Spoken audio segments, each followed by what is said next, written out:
श्रीमद्भागवत गीता के 5वें अध्याय का महात्म। श्री भगवान कहते हैं, देवी, अब सब लोगों द्वारा सम्मानित 5वें अध्याय का महात्म संक्षेप से बताता हूँ। सावधान होकर सुनो। मद्र देश में पुरुकुत्सपुर नामक एक नगर है। उसमें पिंगल नामक एक ब्राह्मण रहता था। वह वेद पाठी ब्राह्मणों के विख्यात वंश में, जो सर्वदा निष्कलंक था, उत्पन्न हुआ था, किंतु अपने कुल के लिए उचित वेद शास्त्रों के स्वाध्याय को छोड़कर ढोल आदि बजाते हुए उसने नाच गान में मन लगाया।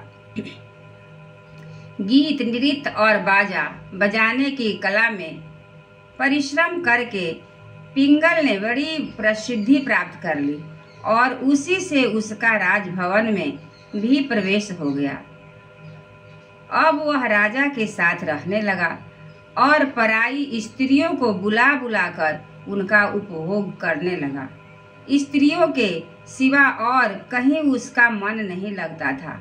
धीरे धीरे अभिमान बढ़ जाने से उच्च श्रृंखल होकर वह एकांत में राजा से दूसरों के दोष बतलाने लगा। पिंगल की एक स्त्री थी जिसका नाम था अरुणा। वह नीच कुल में उत्पन्न हुई थी और कामी पुरुषों के साथ विहार करने की इच्छा से सदा उन्हीं की खोज में घुमा करती थी। उसने पति को अपने मार्ग का कंटक समझकर एक दिन आधी रात में घर के भीतर ही उसका सिर काटकर मार डाला और उसकी लाश को जमीन में गाड़ दिया। इस प्रकार प्राणों से विमुख होने पर वह जमलोक में पहुंचा और भीषण नरकों का उपभोग करके निर्जन वन में गिद्ध हुआ। अरुणा भी भकंदर रोग से अपने सुंदर शरीर को त्याग कर घोर नरक भोगने के पश्चात उसी वन में सूखी हुई। एक दिन वह दाना चुगने की इच्छा से इधर उधर फुदक रही थी।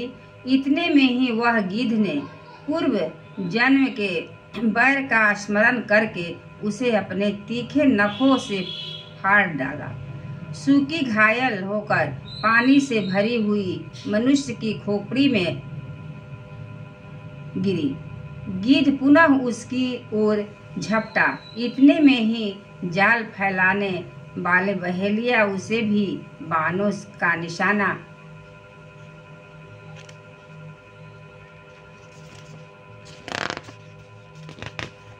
बनाया।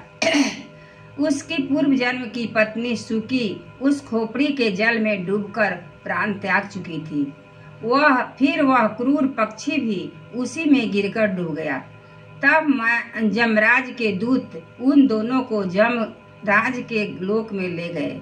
वहां अपने पूर्वकृत पाप कर्म को याद करके दोनों ही भयभीत हो रहे थे।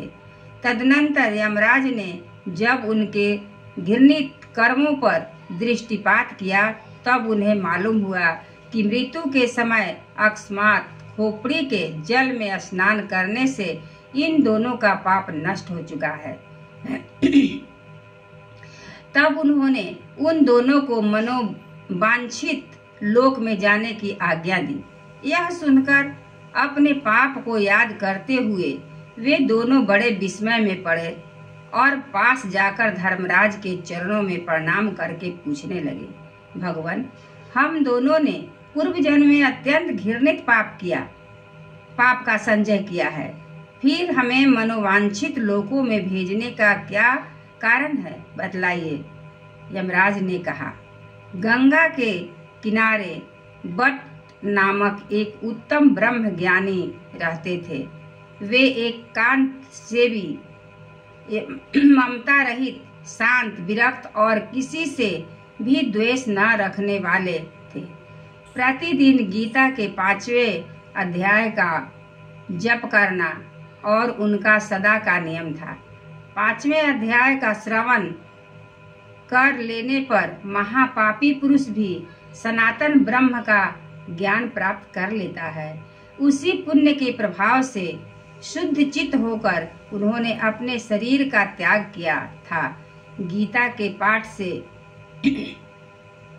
जिनका शरीर निर्मल हो गया था, जो आत्मज्ञान प्राप्त कर चुके थे, उन्हीं महात्मा की खोपड़ी का जल पाकर तुम दोनों पवित्र हो गए हो। अतः अब तुम दोनों मनोवांछित लोकों को जाओ, क्योंकि गीता के 5वें अध्याय के महात्म्य से तुम दोनों शुद्ध हो गए हो। श्री भगवान कहते हैं, सबके प्रति समान भाव रखने वाले धर्मराज के द्वारा इस प्रकार समझाए जाने पर वे दोनों बहुत प्रसन्न हुए और विमान पर बैठकर वैकुंठ धाम को चले गए। 5वें अध्याय का महात्म्य समाप्त हुआ।